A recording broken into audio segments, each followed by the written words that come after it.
and welcome back to Finding Wendy. So this week I'm going to talk about the continuation of my mindfulness-based eating awareness training that I've been doing. I'm in week 3, and talk about my weight and talk about my NSF. So stay tuned. So first, my stats. I started back in December 2017, weighed 450 pounds. Started my Optifast for a month on February 20th, weighed 400. And then my day of surgery was March 20th, 2018. I was 375. Last week I was 291, and this week I'm 291. So I'm at a little bit of a stall, which is fine. So anyways, I've lost a total of 159 pounds, which is great. And looking forward to losing some more. So some updates for this week and some NSFs. So I've been walking pretty well every day now with my dog in the morning. I take her out and I walk, and my total steps every day is about 2,600. I know it's not very much because like people walk 10,000 steps or 20,000 steps, but for somebody who's as disabled as I am, it's actually a great gift, I would say. And so I worked out at the gym as well, and I did some strength training. I tried to go onto the elliptical machine, you know, that you stand, but I can't do it. But there is a sitting elliptical machine that I use, which I do for 20 minutes for cardio, and then weight training. I do all sorts of lifting weights and things like that. So this week I've been to a couple of concerts. There was a birthday in the family, and it's been a pretty okay week. The weather here in Toronto is getting colder. So a big NSF for this week for me is the walking, like I mentioned, but also I'm doing a lot more in the kitchen, unloading the dishwasher more often. Yeah, I mean, I used to be able to only stand for 1 or 2 minutes, but now I can do a lot more with standing in the kitchen. And a big NSF, I went to a concert last night. My old school, the University of Toronto Faculty of Music, their symphony orchestra, had a concert, and I was able to fit in the theater seat at Macmillan Theater, which I haven't been able to do in like 10, 20 years. So that is a great NSF for me, a non-scale victory, NSF. And so anyways, I'm happy that I'm walking more, still not walking enough, but I'm getting there. And as you all know, I write in my journal every day, and I highly recommend that you start journaling, because I'm going to talk about journaling in the next segment about my mindfulness eating training group.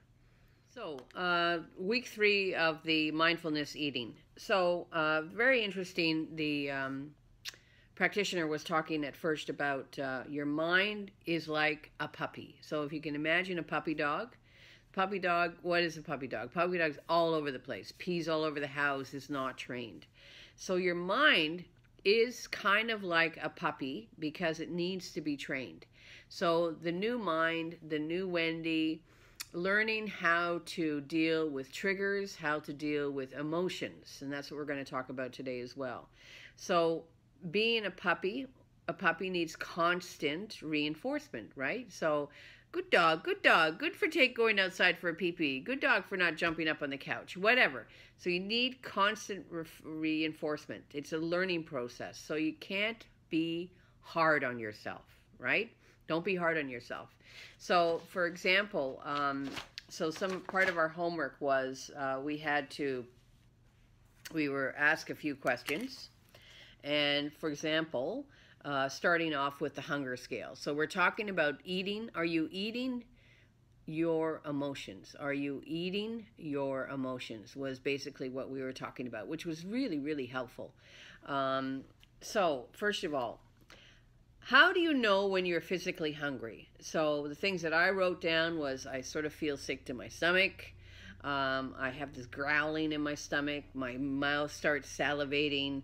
And it's been more than 6 or 8 hours since my last meal. So that's basically how I know I'm hungry. Since my surgery, I don't have really strong hunger feelings yet, but I kind of feel sick to my stomach if I know I'm hungry. So, and the next question is, what are some reasons for eating when you are not physically hungry? So, the things that I wrote down, which I'm sure all of you can relate to, So these are the reasons for eating when you're not physically hungry. Boredom. You're lonely. You're happy. You're sad. You're at a party.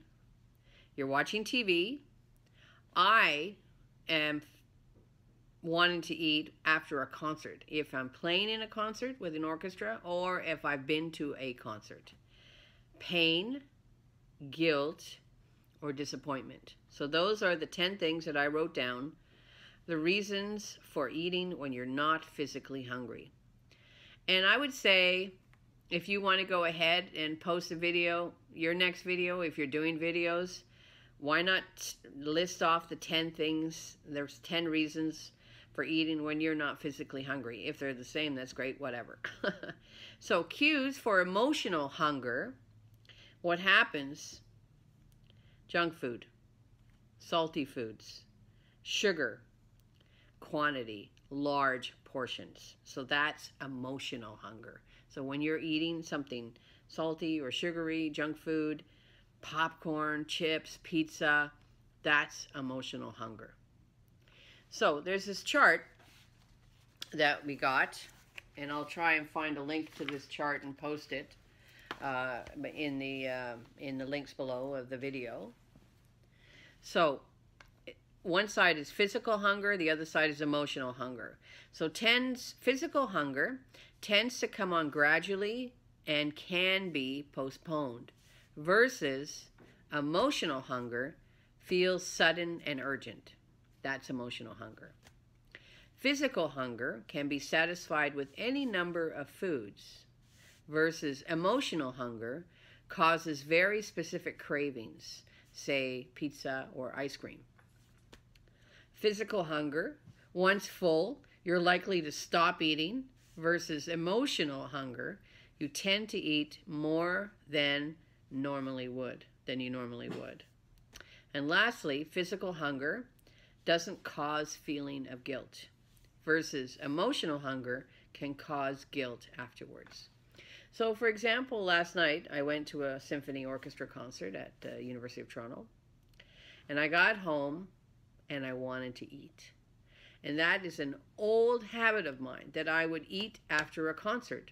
I worked with an opera company for 20 years in Amsterdam, and after the concert, we all loaded up into our bus and we ate in the bus till we got back to Amsterdam for like 2-3 hours in the bus. And that is something, it's a trigger that an emotional trigger. You're feeling euphoria. When you play a concert, you feel amazing after a concert. You just feel great. And you want to eat. So that's emotional eating. That's emotional hunger. So last night when I got home from the U of T concert, I really wanted to eat something salty. So I had a little piece of cheese, cheddar cheese, you know, that are pre-packaged. They're about this big. And I had that. And it tasted great. I knew I needed the protein, but I felt guilty. I thought, like, you know, it's almost bedtime. That's my dog, sorry. It's almost bedtime. I'm going to go to bed and I'm having a piece of cheese before I go to bed. Is that a good idea? It wasn't a lot. It was 80 calories, not a big deal, but still, I have to get to the point where I'm eating because my body needs the food, not because I emotionally want to eat the food. Right, so food for thought. What is mindful eating? So basically, you know, talking about having this cheese. So we got a handout, and I'll see if I can find the links to these handouts, and I'll post them below my video as well, so you can read them at your own leisure. But a thing that stood out for me when I was reading this handout about handling triggers. So it is not uncommon for the first awareness to be the desire for food with a trigger. And this desire does not mean food is needed. It does mean, quite reliably, that something is happening. You can choose to use this information to pause and possibly explore your emotional state. So it's talking about emotional states. There's an atlas of emotions, and I'll post a picture of this atlas right here. And you'll see that there are all sorts of different emotions that trigger your desire to eat food. Happy, excited, tender, scared, angry, sad. And so these triggers, so the key for me is to listen to my emotions just before I'm going to eat something. Like, do I really need this food right now? Or do I have an emotion that is triggering my desire to eat? So there are three components of emotions. The physical sensation, so you're anxious, you're tired, you have aches and pains, increased energy, etc. I'm in a lot of pain all the time because of my left hip, that I need hip replacement surgery. So that's an emotional pain that could trigger wanting to eat to get over the pain, for example. So what's connected to the physical sensation are your thoughts. So am I a failure? Am I a failure that I just ate this bag of chips? Or am I a failure that I had this little piece of cheese last night? And then that's connected to behavior. So aversion or action. Do you avert it? Or does it cause an action, like going for that food? So basically, feelings are much like waves. We can't stop them from coming, but we can learn to surf. So instead of trying to get around the emotion or try to do something else that will get you away from that emotion that you're feeling right now, because they did ask us some tools. How do we stop the cycle? What are ways I can handle stress and emotions other than eating? So some of the tools I could do, I could go and exercise, I could walk, I could read, I could go out with a friend, I could journal. Like journaling really helps me with processing the feeling I have that I need to emotionally eat. So the wave, basically the idea behind the wave, and there's also this article again that I will try and post below in this video about turning your crave into a wave. And it's a very interesting article that basically talks about how to ride the wave. Like, don't avert it. Just, it goes up, you're at the top, but then it comes back down again. And how do you ride the wave? So riding the wave, basically there is this doctor of psychology, Dr. Alan Martlat, and he basically has written and introduced a technique called urge surfing. So urge surfing is powerful because it does not try to control the feeling. Instead, we learn to respond to craving with non-judgmental observation. Craving prompts curiosity rather than an immediate reaction. Left to follow its own path, craving is shown to have a beginning, a point of peak intensity, and a moment when it subsides, just like a wave. By practicing awareness and observation, we can ride the wave with no desperate attempt to either direct it or escape it. The urge surfer learns that all cravings rise and fall without causing harm, because feeling an urge is not the same as acting on it. With practice, urges become cues for non-judgmental, non-urgent, mindful observation. With persistence, the waves can be appreciated as part of a natural seascape rather than as unnatural disasters. So appreciating the wave. So I have a wave of emotion. This week on Friday, I went to a funeral, and there was a wave of emotion associated with the fact that a good friend of mine died very suddenly, and I was unaware that she was sick. So there's a wave of emotions there. So I went to the funeral, but I opted not to go to the reception because the reception would have had this giant spread of food. I didn't want to take the risk because I was emotionally upset about her death.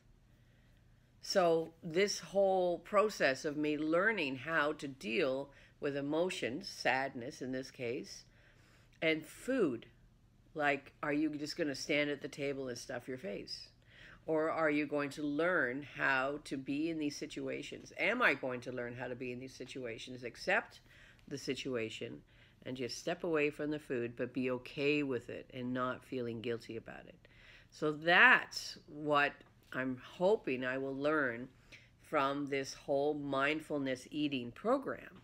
That your life is filled with all sorts of emotions, of sadness, excitement, tenderness, love. Yeah, so anyways, getting over the cycle of you feel bad, you eat. You feel shame, guilt, and remorse, you eat more. So it's a circle. It's a circle. It's a circle. And to get out of that circle and to ride the wave and to realize that, you know, life has emotional moments when you feel in love, when you fall out of love, when somebody breaks up with you, when you have financial despair, when you have shame, when you have pain. So those are all things, emotional hunger that can trigger your eating and how to live with these emotions, because you can't turn the emotions off, and just how to learn, you know, go through the rest of your life with learning how to deal with these thoughts.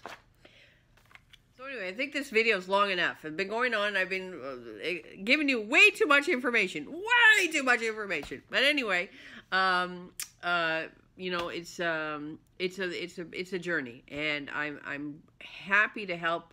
If anybody has any questions or any suggestions or anything like that, just leave it in your comments below. I always reply to any comments. Don't forget to subscribe. Don't forget to like my video and ring the little bell. And I hope to see you again next week. I hope you enjoyed the video. And that's all for now. Bye!